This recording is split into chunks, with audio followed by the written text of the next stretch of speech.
Good evening. Thank you so much for joining us. It has been almost a week since a Tyler native surgeon was supposed to return to the U.S. from a medical mission in northern Gaza. Tonight, as KLTV7's Lauren Tier reports, he's still waiting for approval to cross borders into Jordan, a request that has been denied every day since January 21st.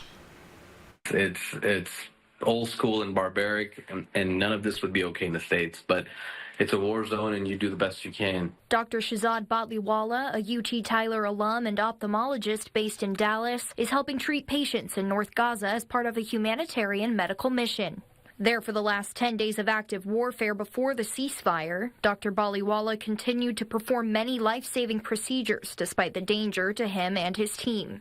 During the day, during surgeries, you're operating and you can hear explosions outside and the entire building would shake.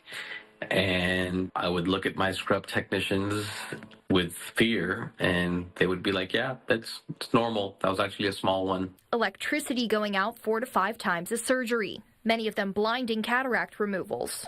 He says it's an especially debilitating condition in a war zone. If you've been displaced into tents because your home has been destroyed, then you're in an unfamiliar environment. You can't really get around. You're not functional. And if you fall and break your hip or hurt your head, healthcare is very limited. So the cataracts become a very, very debilitating thing. It was supposed to be a 2-week mission. The group, number 24 in Gaza from humanitarian organization Rama Worldwide, submitted a request to the Israel Defense Forces to exit on January 21st. And that was denied. They submitted again on January 22nd.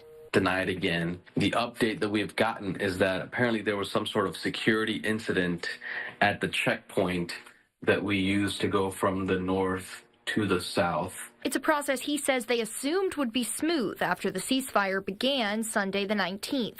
And it's not just halting one-way travel. There isn't any aid coming in or any aid getting out. And that's a concern. And you talk to anybody, if you ask them, like, how's your family doing? 15 members of my extended family died. My brother and all of his kids died. I mean, those are the stories you hear all the time.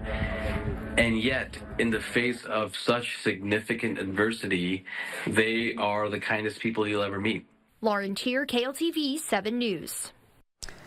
As of today, Dr. Batliwala was with his group, and they're still in Gaza, but they have at least made it farther south.